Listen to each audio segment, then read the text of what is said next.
naannoo kee ilaaltee namoonni hunduu kan kee caalaa akka jireenya isaanii milkaa'etti dhagahamee beeka. Eeyyee kun gaaffii namoota hedduuti. Sooshaal miidiyaa scroll goota jireenya keetiif kan namoota biraa wal bira qabda. Sanaanis akka waan itti duubatti abdeessatti dhagahama. Garuu dhugaan jiru kunooti. Wanti murteessan iddoo ati ammarra jirtu osoo hin taane maaliif akka jiraattu adda baafachuu. Daqiiqaawwan itti aanan keessatti gaaffii salphaa tokko hubachuun jireenya kee burjaajii irraa gara hiika qabeessatti akkamitti akka jijjiiruu dandeechu kan waliin ilaalu. Kaayyoon jireenya kootii maali jetteef gaafattee beekta taanaan viidiyoon kun siif. Rakkoon namoota baay'ee mudatu jireenya caalma jedhanii keessa darbuudha. Siyoo wanta akkasii sitti dhaga'ama. Jabaattiin hojjetta garuu yeroo tokko maaliif akka ta'e siif hin galu. Ka'ee jireenya kee hiikaas qaba. Hiriyoota keetii darbeera waan jijjiiramaa jirtu sitti fakkaata. Namoonni tokko jabaatanii osoo abdiin kutatin yommuu itti fanii milkaa'anii agarra. Hankee garuu sanuma har'a kitaabni wal ilaaluuf jirru furmaata isaa qabatee jira. Kaayyoon kee akkamitti akka argattu karaa siif bana. Kitaabichi Start with Why jedhama. Simoon Sinekiin kan barreeffamedha. Kitaaba kanarratti akkamitti hooggantoonni ciccimoon namoonni dhiibbaa uumanii fi jireenya qabeenya biyyaa horatan namoota kaanirra adda ta'an agarsiisa. Namoonni wantoota gurguddaa milkeessan haa ta'u dhaabbanni gabaa ofiitti deebifatan hunduu akkatti dalaganii fi akkatti kaayyoo isaaniif nama kakaasan namoota kaanirraa adda ta'uusaa kitaaba kana keessatti qorannoo isaatirraa kan ka'e teechiseera. Har'a jireenya keessatti akkamitti kaayyoo kee akka adda baafatuuf kan si gargaaru kutaa kitaabaa kana keessatti barreeffaman keessaa pooyintiiwwan jiru waliin ilaalla. Simoon Sinek kitaaba baay'ee barreessa. Kanneen akka anan amma isinitti agarsiisuudhaaf jiru kan immoo waliin ilaaluudhaaf jirru Start with Why, Leaders Eat Fast, Find Your Why, The Infinite Game fa'aa barreesseera. Kitaabni kun seenaa jireenya isaa fi namoota fi dhaabbattoota milkaa'uu gurguddoo irratti kan xiyyeeffatu. Simoon Sinek jireenya karaa qarshiitii fi qabeenyaatiin jireenya gaarii namoota jiraatan keessaa isa tokko. Hiyyummaa qarshiin qabu kan immoo qarshii nama rakkatu miti jechuudha. Haa ta'u malee garuu maaliif akka hojjetu yeroo tokko hiikaa itti dhabuun itti dhaga'ama ture. Simoon Sinek biizinesii fi kilaantii mataasaa qaba. Hojii oolee iddoo galu qaba. Namoota fageenya irraa ilaalan akka inni carra qabeessa ta'etti fi waan hundi guutufitti kan laalamu namoota kaani. Haa ta'u malee inni garuu keessatti duwwummaaf ka'ummaatti itti dhaga'ama ture. Hojii isaa akkatti hojjetuu fi maal akka hojjetu nama sirriitti beekudha. Wanti asitti itti irrate garuu maali gaafa jettan diree maaliif akka hojjetu wallaalu isaatti sababa maaliif akka hojjetu san jechuudha. Ganama irraa ka'ee hojii deemuu baay'ee san uffisiisa. Akka inni kitaaba isaa kana keessatti barreessetti qabeenya fi biizinesii qabaatus mootiveeshinii gara fuulduraatti ittiin deemu dhabee rakkachaa ture. Kun immoo jireenya biizinesii qabaatus mootiveeshinii gara ittiin deemu gara fuulduraatti dhabuunsaa suni akka inni hojii isaa gara fuulduraatti hin hojjenne nuffii guddaa itti fe'e. Kun immoo jireenya isaa keessatti baay'ee isa jeeqa. Namoonni halaalarraa akkatti isa beekanii fi inni keessaatti akkatti yaadu tokko miti. Bakka inni jiruu fi wanti inni qabu abjuu nama baay'eeti. Isaaf garuu ganama irraa ka'ee gara iddoo hojii isaa deemuun iyyuu gaara ol ba'uu caalatti ulfaateera. Yeroo baay'ee rakkoo akka kana namni biraa namaan argu. Yoo namatti dubbattes namni ati qoftarta siin jedha malee waan si jeeqaa jiru san siif gochuu hin danda'u. Si qeeqee si bira darbuudhaaf si dhaggeeffatee furmaata si kennuudhaaf wanni inni yaaluun qabu. Rakkoon inni jireenya isaa keessatti dabarsaa jiru kun akka inni kitaaba Start with Why jedhu kana akka argatuuf sababa ta'eef. Sana booda garuu innis akka nama kaleessan hin taane jechuudha. Namoonni tokko kun irraa gargar bahanii maaliif akka milkaa'an qorachuu jalqabu. Maaliif kaampaaniiwwan tokko biizinesii isaanii maarket vaaluu isaanii ol guddatee toni addunyaa gaafa fudhatu biizinesiin kaan maaliif kufu. Namoonni tokko warraaqsisaan jalqaban namoota baay'ee kan walii galchiisuu fi namoota baay'ee akkas hordofan hoggayyamuu taasisutti namoonni kaanoo maaliif waan akkasii dadhabu jedheetoni qorannoo namoonni kaan maaliif milkaa'u namoonni maaliif kufan kan jedhu kana adda baasee jechuudha kitaaba kana keessatti. Maaliif dhaabbanni tokko dorgomtoota isaanii caalanii tuula gubbaa dhaabbatanii akka mul'atan qorachuu eegalu. Qorannoo isaa kanaanis namoota akka milkaa'anii fi akka kufan kan godhu sababni isaa maal akka ta'e adda baafata. Kanaanis namoota akka milkaa'anii fi akka kufan kan godhu maal akka ta'e erga adda baafatee booda kitaaba kana keessatti kaayeraa jiru. Fakkeenya namoota garagaraa fudhateeras keessatti kitaaba kana keessatti. Namoota milkaa'an keessaa kanneen akka Maartin Luuter King fa'aa akkamitti namoota yeroo san turan keessaa sochii namoota san hundaan deeggarame akka hoogganan ifa baasee teechise. Akkuma beekamu yeroo san keessatti mirga gurraachota keessaa kan miidhamaa ture isa bichaa miti. Maartin Luuter bichaa miti. Hundi keenya iyyuu beekna.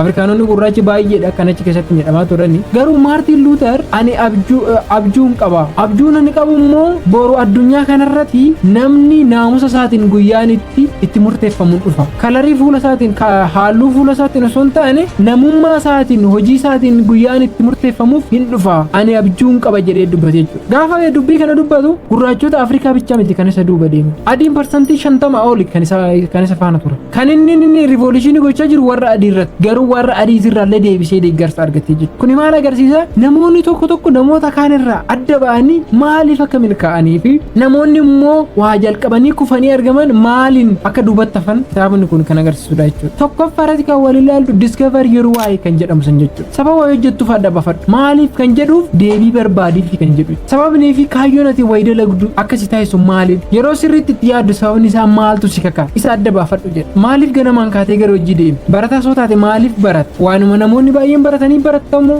Waanuma akka maatiin kee akka barattu akka seeganii barattamu? Hiriyoota kee waggaa baratan agarteeti moo maaliif baratta? Fakkeenyaaf barataan akkaawuntingii barataa jiru tokko akkaawuntingii barachuudha moo kaayyoon kee ani akkaawuntingii Itoophiyaa keessa jiran keessa yookaan immoo addunyaa keessa jiran keessa tokkooma 10 keessa galuu qabu jettee gaafa baratte kaayyoo gaafa ka baastee fi sammuun kee waan san naaroo godhee qabata. Gaafa naaroo godhee qabate immoo waan san milkeessuudha baay'eetti salphata. Generalize gooteetuma akkanumatti barachuu bichaan barbaada gaafa jettee fi lakkii ani barumsa gosa akkanaan baradha booda paayileetiin ta'a uummata kiyyaan tajaajilu yookaan immoo addunyaarran balali'uu barbaada. Gaafa jettuu fi ani waan akkanaan barachuu barbaada waan akkanaan hojjedhu iddoo akkanaan gaa qarshii manaa irraa argadha gaafa jettee naaroo gootee adda baafattee mootiveeshinii ati argattu wal darbaa jechuudha. Fakkeenyaaf namni tokko ani biizinesii akkanaan dhaaba waggaatti qarshii manaa irraa argadha waggaa 10tti iddoo akkanaan gaadhee namni karoorfatee jiraatu fi namni biizinesii nan dhaabadhee yaadu tokkoon ta'uu jechuudha. Suni maaliif suni adda baasee specific godheera. Specificii saniif dhamaa jechuudha. Waan barbaadu saniin argata jechuudha. Sun immoo amma saniin argatu jechuudha. Fakkeenyaaf kaaffee seentee nyaata jechuu barbaadde calumatteetuma nyaatuma akkanaa naaf fidii hojjettee fi nyaata waan akkanaa gosa waan barbaadu san hundumaayyuu. Fakkeenyaaf mana juusii tokko seentee juusii avokaadoo odoo viintoo ittiin godhin naaf fidi gaafa jettee ajajattuu fi seentetuma juusii tokko fidime juusii akkamii siif hin anuma ta'e walitti fidi gaafa jette garaagarummaa guddaa qaba jechuudha. Ati juusuma barbaadu san argatta namni osoo adda hin baafatiin ajajate sun immoo juusii isatti hin tolle argachuu danda'a jechuudha. Kun fakkeenya kaasuudhaaf jechuudha kanan kana kaase. Maaliif ganamaan kaatee gara hojii deemi? Maaliif halkan galgaleessitee hojjetta? Maaliif qo'atta hoo barataa taate?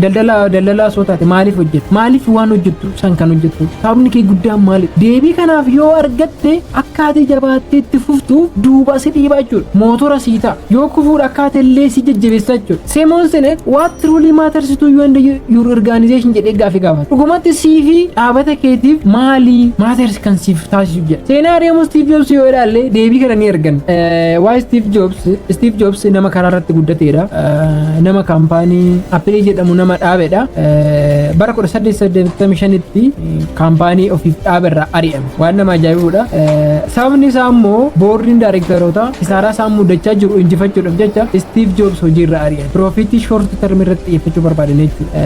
Nama John Skelly jedhamu CEO godhanii muudan. Kaayyoo dhaabbatichaa caalaa piroofitii yookaan immoo bu'aa yeroo gabaabaa irratti xiyyeeffachuu jalqaban. Gochaan isaanii kun garuu kaampaanii baay'ee guddaadhaa fi isloogaanii think different addatti yaadi jedhamuudhaan beekamu akkuma dhaabata kaanitti fiicharii wantoota jeneraal irratti akka xiyyeeffatan taasisu. Kun immoo dhaabbaticha maal godhee gara kufaatiitti isa geggeessa jechuudha. Amma Steve Jobs bara 1997 deebuutti kufaatii waggaa 12 arganii hin beekne arge. Kaampaaniin haasaa yeroo kaampaanii Apple isa irraa market value tiriliyoona 3 ol qabu jechuudha. Yeroo sanitti naannoo market value biliyoona 1 qabata. Steve Jobs aangorra ari'amee gara kaampaanii ofii biraa Next jedhamu dhaabutti deemee jechuudha. Kaayyoon Apple'n kastaamarii biratti ittiin beekamu argannoo gurguddaadhaan beekamu ture. Amma garuu akkuma kaampaanii kaanii IBM fa emotionally namoota waliin konneekti gochuu hin dandeenye. Namoota biratti biraandii beekamaa namoonni biraandii san qabaachuu hawwansan hin dhabanii jechuudha gaafsan. Dura bara 1993tti Steve Jobs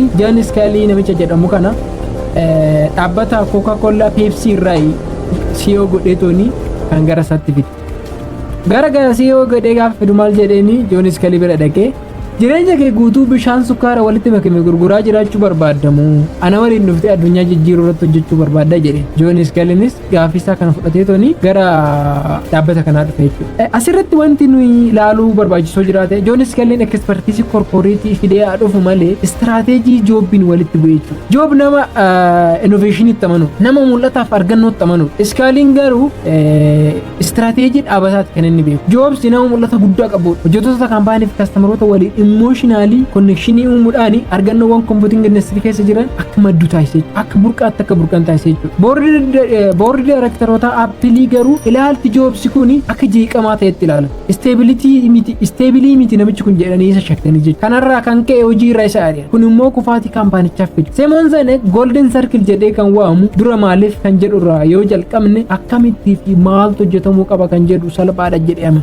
golden circle jedhee waama dura waa'ee keessa jira isa booda haa'oodha isa booda immoo waatidha namni yoo waa'ee irraa jalqabe yookaan immoo maaliif akka hojjetu waan san yoo beeke wanti hunduu isaaf salphaa ta'a jedhe akka asirraa lolatti immoo dhugumaayyuu qabxiin kun dhugaa ta'e arganna jechuudha yoo kontentii akka kanaa isinitti tole laayikii sheerii fi sabskiraayibii gochuun dagatina gara poointii lammaffaatti dabaru qabxii lammaffaa irratti nu ilaallu communicate from the inside out kan jedhu keessa jalqabu humna keessatti gaafa jalqabu humna alaatiin gaafa jalqabu gargar jechamni afaan ingiliffaa tokko jira if an egg is broken by an outside force life ends however if broken by an inside force life begins jetti warra faranjii akkuma hanqaaquun humna keessatti yoo cabe jireenyatu jalqaba haa ta'u malee humna alaatiin yoo cabe jireenyichi ni dhumata jedhamu san jechuudha akkuma beektan humna keessatti yoo cabe qilleeni gara cuccuttee taati garuu humna alaatiin yoo cabe immoo bubbasuun badeera jechuudhaan barbaada jechuudha akkaataa boorni itti murteessu yoo ilaalle yeroo dheeraadhaaf ilaaluuf jedha yeroo dheeraa loongi termii yaaduu hin dandeenye jirru innoveeshinii loongi termii bu'aa kennuu fi dhaabbata guddisu caalaa xiyyeeffannoo isaanii bu'aa yerootti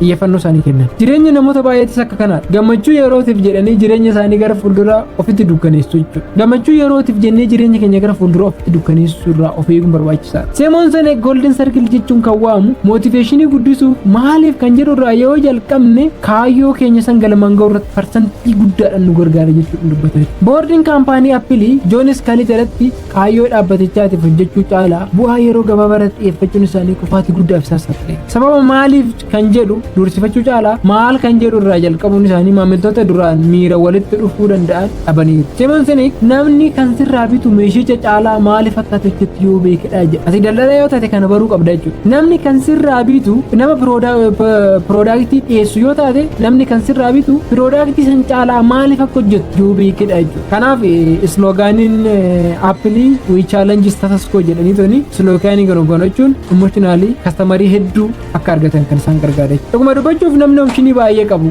kaampaanii kee filachuuf maaliif akka ati hojjettu akka bituu taasisu maal akka hojjetturra maaliif akka hojjettu dhaabbata keessan irraa akka bitu kan keessa taasisu Steve Jobs waggoota dheeraa Apple'n gargar bahee erga ture booda yommuu deebisanii CEO godhanii isa muudanii duulaa haaraa jalqabe think different jechuudhaan qabatee dhufe jechuudha yeroo kana kanneen akka iMac iPhone faan gabaa addunyaa baay'ee dorgominitti baay'atu keessa obbaasee akka ol bahee mul'atu isa gargaaree piroodaaktii Apple'n beektan kanneen akka iPad iPhone PCdhaan iPodidhaan akkasuma MacBookidhaan wanta piroodaaktii isaanii baay'ee isaanii biraandii guddaadha waan ta'eef namni kamuyyuu Apple qabachuu jaalata iPhone qabachuu barbaada waan ta'eef think different kan jedhu san yaada sana mas qabatee deebi'e jechuudha yeroo kana immoo sababoonni biraa jiraataniyyuu mul'anni inni qabatee dhufe suni dhaabbatichi guddinaa fi maqaa inni kastamarii biratti qaban deebiseefii jira jechuudha sadaffaa irratti inspire don't manipulate jedhama abdii sadaffaa irratti warri ilaallu namoota dadammaqsii kakaasi malee goyyoomsuuf hin yaalinii jedha jechama ministeera alaa hindii tokko waanan jala at the end of the day people are not stupid jechuudha namoonni Jaishankar jedhama at the end of the day people are not stupid jedha dhumarratti namni gowwaa miti yookaan immoo namoota goyyoomsuun yeroo muraasa malee akka hin danda'amnetti kanaaso boordiin bu'aa guddaa argachuuf jecha meeshaalee gatii isaanii irratti gar malee dabaluudhaan maamiltoota muufachiise gatii madaalawaa ol yommuu ta'u maamiltoonni irraa fagaatu gochaan Apple kun biraandicha kabajaaf konnekshinii uummata walitti isa hidhee ture san dhabee jechuudha piroodaaktii yeroo iskaalii CEO turetti gabaadhaaf dhiyaatan gatiin isaanii baay'ee ol ka'uu kan ta'anii fi tajaajilaan isaan kennan gadi aanaa ta'uun isaa maamiltoota Apple ofirraa fageessa Steve Jobs akkuma hojiitti deebi'een wantoota dogongora akka kanaatiif sababa ta'an achi keessaa fageessa maamiltoota goyyoomsuu fi fiicharii piroodaaktii irratti xiyyeeffachaa kan ture istiraatejii iskaalii san guutumatti jijjiiree jechuudha Steve Jobs purpose based irratti deebi'ee jechuudha kaayyoo irratti kan xiyyeeffate miira maamiltoota waliin deebisee walitti beeksisni sana booda hojjetaman illee salphaa fi kan maamiltoota hawwatan ture fakkeenya bara 2011tti yeroo iPodin gadhiifamu sirboota 1000 kiisii keessanitti qabachuu dandeessu kan jedhu ture sloogaanii isaan qabatanii achas ba'an purpose based jechuudha. Namoonni kana baay'ee jaallatu. Mee kana ilaallumaa akkamitti dhiibbaa uumuu akka danda'u. Sirba 1000 kiisii kee keessatti gaafa siin jedhanii uummata duraan sirboota muraasa siidiidhaa fi teebiidhaan dhaggeeffachaa turan biratti gaafa yeroo solushiniin akkanaa Appleedhaan dhufu maamila biratti fudhatamni isaa baay'ee dabalaa deemaa jechuudha. Akka dhiibbaan inni uummata biratti uumu guddatu wal nama gaafachiisu jechuudha. Kunis maarket vaaliyuu Apple kaampaanii bara 1997tti biliyoona 3 ture bara 2025tti amma meeqarra ga'eera naannoo tiriliyoona 3 guddachuu danda'eera. Afraffaan mul'ata keetitti qabxii afraffaa waliin ilaallu mul'ata keetitti borreen Appilii yeroo sanii mul'ataaf jiraachuu caalaa safartuu faayinaansii caalsifatanii hooggantoota akka Joobs tursiisuu hin dandeenye. Iskaalee ogummaa hojii gaggeessuu qabaatullee fedhii Steve Jobs kalaqaaf qabu hin deeggaru ture. Actually akkata hojii gaggeessaniin beeka kaampaanii CEO Pepsi Coca-Cola ture garuu kalaqaaf nama abjuu qabu hin turre. Sababa saniin Jobs yommuu areemu hojjettoota sammuu kalaqaa qaban achi baasee gara kaampaanii ofiitti fudhatee ture. Kaampaanii haaraa dhaabe Next jedhamutti makee ture. Kun immoo kalaqa Appilii caala dhumatti sirriitti laaffisee argame jechuudha. Akkuma beekamu hojjetaan achi keessa jiru mul'ata dhaabbatichaatti yoo namanne dhaabbatichi milkaa'uu hin danda'u jedhama. Hojjetaan dhaabbata keessa jiru hojii ati hojjetu sanitti itti amanuu qabu. Yoo sana hin taane dhaabbatichi milkaa'uu hin danda'u. Steve Jobs gaafa deebi'ee dhufu tiimii dura ture diigee deebi'ee ijaaree deebi'e. Hojjetaan mul'ata dhaabbatichaatti hin amanne 4,100 ol hojii irra gaggeesse. Tiimii mul'ataa dhaabbatichaatti warra amanan deebisee ijaaree dhaabbaticha deebisee guddisee. Shanaffaa irratti kaayyoo keetiif dhaabadhu. Yoo ati kaayyoo keetiif hin dhaabbanne eenyutu si dhaabbata? Jimroon akkas jedha. Yoo ati kaayyoo kee galmaan hin geenye kaayyoo nama biraa galmaan geecha jedha. Murtoon boordii bu'aa giddugaleessaa godhachuun kalaqaaf gatii kennuu dhaabuun isaa gatii guddaa isaan kaffalchiisuu danda'a. Kalaqaaf gatii guddaan kenneessan kan isaan irratti xiyyeeffatan piroofitii bichaadha yookaan immoo bu'aa bichaadha. Duraan kan beekamu kalaqa irratti xiyyeeffachuun fayyadamtoota biraandichaan akka boonan gochuudha. Appilii amma garuu piroofit beesdiidha. Piroodaaktii isaanii kan kastamarii boonsaa ture sun yeroo sanitti garuu kabaja dura qaban san irraa mulqame sunuyyuu immoo bara 1997 doolaara biliyoona 1.4 ol dhabuudhaan isaaraa isaanii guddaa keessa galanii turanii. Steve Jobs akkuma gara hojiitti deebi'ee maal godhe kaayyoo isaa maaliif yeroo xiyyeeffachuu jalqabe. Sochii ija jabina taasiseen aadaa Appilii ittiin beekamu san deebisee ijaaruudhaan Maayikiroosooftii irraa investimentii doolaara miliyoona 150 ol harkisuu danda'e. Investimentii argate kanaan piroodaaktii kanneen akka iPaakii, iPhoonii fi iPhoonii fa'aa kaayyoo Appilii of keessa qaban oomishuun gatii guddaa Appiliin maarket vaaliyuu akka qabaatu gochuu danda'eera. Kanaafuu nuyi kan ka'uu qabnu waa irraa jechuudha. Start with why jechuudhaan jalqaba jechuudha. Seemuun seenee. Gaba kana keessatti haga ammaatti kan waliin laalle namni waa irraa yoo jalqabe maaliif akka waa hojjetu irraa yoo jalqabe waan san amma dhumaatti itti fufuu akka danda'u kan isa gargaarudha jechuudha. Mootorri kee waa'eedha jechuudha. Akkamitti akka hojjettuu fi maal akka hojjettu beekuun salphaadha jedha. Garuu maaliif akka hojjettu beekuun namoota baay'eetti ulfaata jedha. Yeroo tokko dhaabbata gurguddaa yookaan immoo namoota gurguddaa ta'anii tooni maaliif akka hojjetan yeroo hin beekne yookaan immoo maaliif jedhanii kan hojjetan sun dhiibbaa guddaa kan uumu ta'ee yoo hin argamsiisne kufaatii guddaa fakkeenyaaf Saamu'eel Leengilee yoo laalle Saamu'eel Leengilee kan jedhamu injiinara Ameerikaa beekamaa doolaara 50,000 ramadamee fi akka xiyyaara oomishu kan ajajame ture. Mootummaan qarshii ramadee fi Department of Defense kan jedhamu Departmentiin Defensii Ameerikaa doolaara 50,000 ramadee fi bara 19tti akka inni xiyyaara hojjetu saayintistoota fi injiinaroota bebbeekamaa wajjin isa muude. Haa ta'u malee garuu inni yeroo kufaatiin isa mudatu adda kute. Hoolama kufeennaan wanti kun hin danda'amu malee adda kute. Garuu ijoollee xixiqqishuun safaratti saayikilii hojjettu immoo wiilbar raayitii fi riivelii raayit meeshaa sibiila qilleensarra ulfaatu qilleensarra balali'uu danda'u hojjechuu danda'aniiru. Kanaafiyyuu start with why irraa namni jalqabe amma dhumaatti itti fufee hojjechuu danda'a. Yoo sana hin taane garuu wanta hojjetu bicha irratti yoo xiyyeeffatte akkatti hojjetu bicha irratti yoo xiyyeeffatte guyyaa wayii geechi gaafni abdiitti kuttu hin jira. Gaafa abdii kuttu san kan si jabeessu sababa keessanii jechuudha. Sababa ati waan san hojjettu. Maaliif wayii milkeessuu barbaadda? Maatii kee gargaaruu barbaadda ta'amoo hiyyummaa ijoollee keetti dabarsuun barbaaddu ta'amoo biyya kee rakkina ammaa kana keessa baasuu barbaadda ta'amoo firoota kee gargaaruu barbaadda ta'amoo hiriyoota kee gammachiisuu barbaadda ta'amoo maaliif wayii kan hojjettu maaliif kan barattu maaliif jabaattee kan dhamaatu maaliif kan jedhu suni akka ati jabaattee itti fuftuuf si gargaara. Yeroo tokko gaafni ati mootiveeshinii dhabdu jira gaafni miirri si alaa gadi bu'u jira gaafa san jabaattee itti fufuudhaa fi maaliif kan jedhu sun duuba jiraachuu qabaachuu. Namoonni tokko fakkeenyaaf amma sadarkaa gurguddaa irra kan ga'an haati isaanii hiyyummaa keessa waan turteef haadha keenya gargaaruudhaaf maatii keenya gargaaruudhaaf kan jedhan jira. Abbaan kiyya rakkatee waan na guddiseef gaafa dadhabellee siruma nuffuu hin danda'u rakkina inni godhadhe sana laalaa jedhu namoonni baay'ee. Kaan immoo haati tiyya kophaa na guddiste abbaan kiyya hin jiru isa keessaa ba'uudhaaf jecha siruma abdii kutuu hin danda'u. Kaan immoo manni nu keessatti guddanne mana dhimmisuudha. Mana roobni keessatti dhimmisu waan ta'eef obbolaa kiyyaa fi maatii kiyya rakkataa guddatan san argee ani jabaadhe jechuu dhiisuu kiyyaaf sababa uumaa filachuu hin danda'u. Namni sababa irratti yoo hundaa'e maaliif akka wayijuu irratti hundaa'e abdiin kutuu jedhu. Kanaafuu kaayyoo keessan kanarraa adda bafachuu dandeessu jedheetan yaada. Haga ammaatti waan nu faana turtanii dhaggeeffattaniif galatoomaa. Yeroo gaarii isin haa ta'u. YouTube keenyaaf namni haaraa taatan laayik sabskraayibii gochuudhaan nu faana ta'a. Yeroodhaaf bannee turre dhiifama nuu gadhaa. Deebinee wal agarreerra yeroo gaarii isin haa ta'u. Galatoomaa.